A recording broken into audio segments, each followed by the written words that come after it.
Good afternoon. Good afternoon. That's right. It's close. Morning.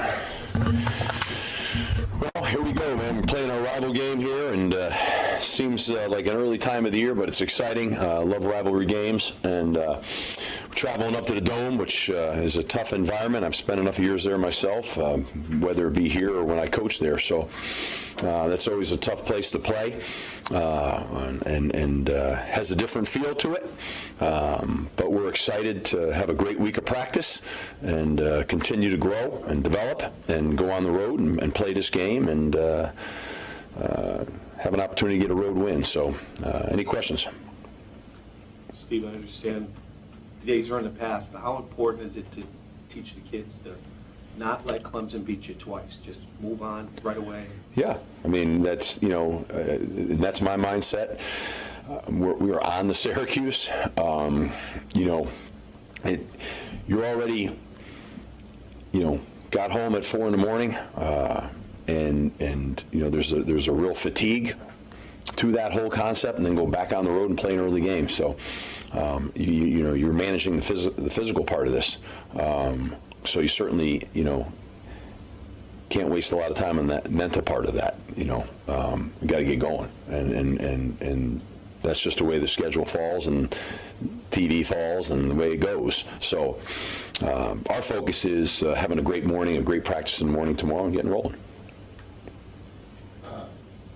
Tommy DeVito I feel like he's played a bit, especially when Dungy went down. But now that he's the full-time quarterback at Syracuse, what does he kind of offer you as a defense, and how's he unique in that offense?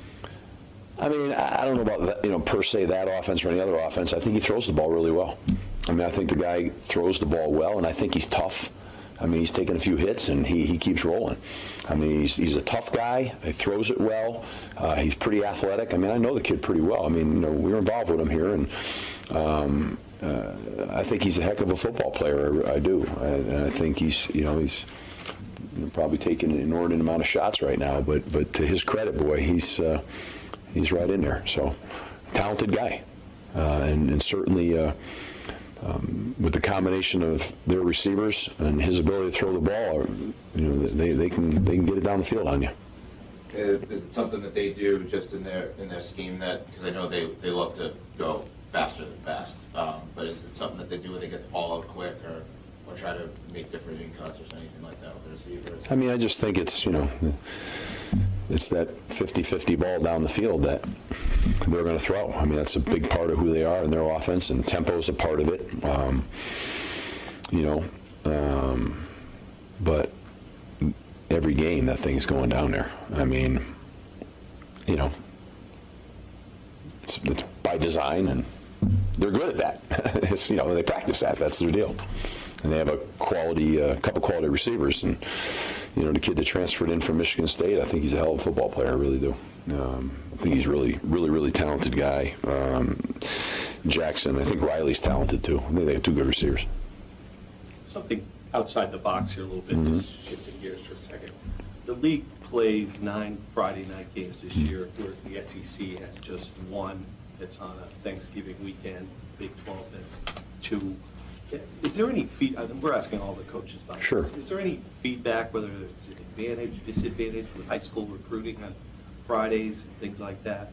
Have you heard anything? Those are decisions made by the TV and by the university. And there's a lot of factors that go into all these things. I've just kind of gotten the opinion that that's not my deal to worry about. I try to worry about the things that I can control, and that's not one of them. I wouldn't say I have a strong feeling about that one way or the other. I trust in the fact of the university's feelings, how it affects academics, and I trust where the conference offices and the TV contracts are, and just kind of move forward. And a lot of guys get caught in those debates and stuff like that. I just rather probably choose not to, just because those are decisions that are made for different reasons. You never hear from high school coaches saying No, I don't. No, not up here. I can't tell you I've been in any of those conversations, at all. Yeah. Thank ask every week, but with 4 games left, is Isaiah ready to come on? You know, now he's eligible. Well, he dressed last week. I don't know if you saw that down at I didn't know Clemson. that. Yeah. Okay. He dressed. Ready to play? I don't know that, he's officially been cleared to play yet, but I think he's certainly right there, I think, if you ask me that question at the end of the week, I might have a more accurate answer for you. Obviously, he's right there. I mean, he's right there now. Could you see him this week? I think that's certainly very, very possible. But I can't definitively tell you that, other than I can definitively tell you he's right there. He's really, really close. I know. And as much as I hate saying that, and you hate hearing it, probably equally at the same level. We'd love nothing more than to have him clear to play right now. Trust me. He's one of the best players on the defense. So that would be a wonderful thing. And as he does come back in, then that'll be a little bit of a process as well, so. With the 4 games left in the redshirt rule, now you've had a year to also handle it from last year to this year. Yeah. Is there anything that you can work through to maybe look at some other guys and not, lose the year of eligibility? And say, Oh, yeah, we try them every now and then. Or... We meet on this every Friday. Like, I don't know if you saw, I know you saw, Patrick Garwo, we inserted him at the end of that game. That wasn't just something we did. I mean, we put him in there. He's still got 2 more games left to go like that. So we have a very strategic mindset with what we want to do with him, as we do all the other guys. Some guys we've determined they're just going to play. I'd say there's about 3 guys probably that we're still, managing that. If the right injuries occur, boom, you trigger it. If they don't, you're trying to manage it. And in a perfect world, you'd maintain a redshirt year and be able to maximize portions thereof, 4 games, pieces of 4 games, right? Plus you have a bowl game. So in a perfect world, you're trying to manage that. Do you know what I mean? So we meet on that. I have a participation count board and really try to really pay attention to where guys are. So, yeah, it's that time of year, And coming out of the game, I know that, those first 2 times with Dennis, the Louisville game, he came out, he had to chuck it, and he did a good job with that, and then he didn't need to chuck it as much in the second game. With the Clemson game, was it not belaboring it too much? Yeah.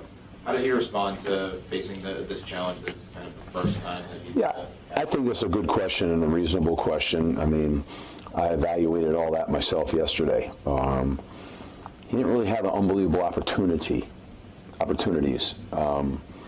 Very, strange how the thing went down. The first series was a 3rd and 3, and he put the ball in the money. We dropped it.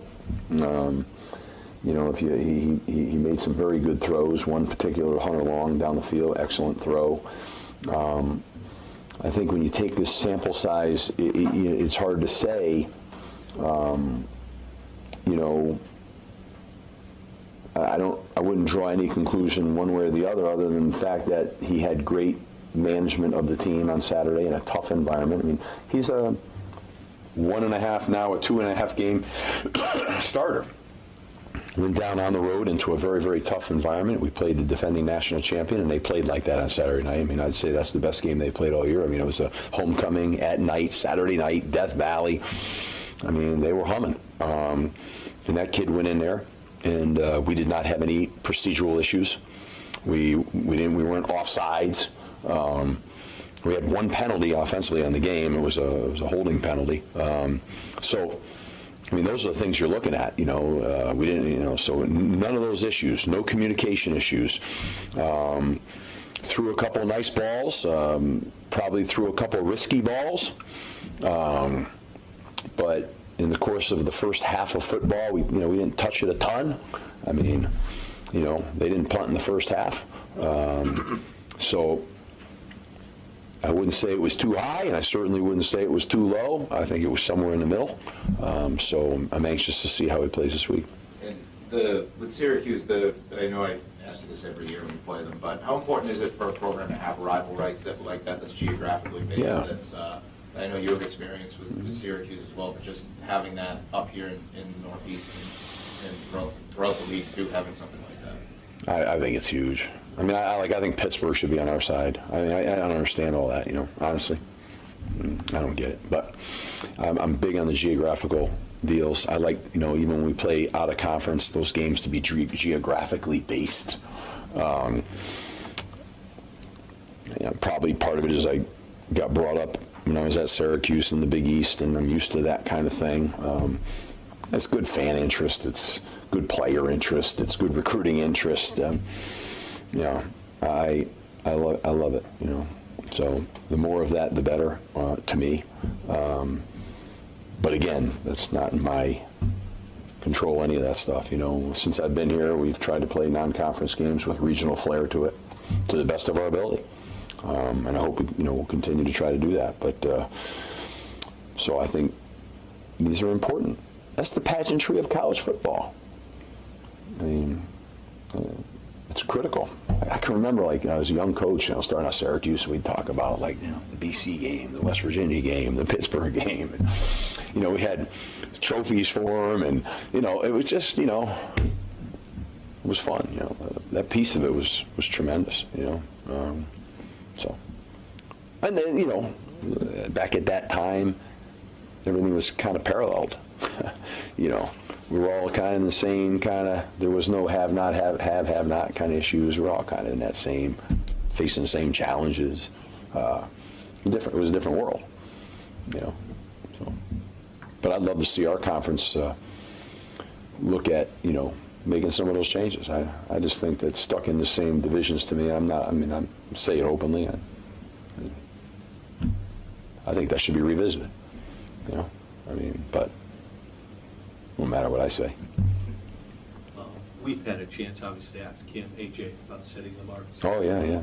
And I should have mentioned that to start out. What a great honor for him, and well-deserved and hard-working, and he's done a fabulous job. I think he's just having a heck of a year, and the way he's handling his business, the way his work ethic is, his preparation. So fantastic mark that he's set, and continue to grow on. Yeah. I answered what I was going to Yeah, I should have brought that up to start with. How big of a stamp is it, too, with the fact that in your time you've had both him and Andre, and they're 1-2 when you run down the list of Yeah, I think it's great. I think they're talented guys, and more power to them. And I think it's a testament to the fact that I haven't seen this week's, but we've been the number 1 rushing team in the conference and one of the top 6 rushing teams in America, and I think I don't see us not continue to be a very, very outstanding rushing team. So I think that is great for them, for us. Nice award, nice honors.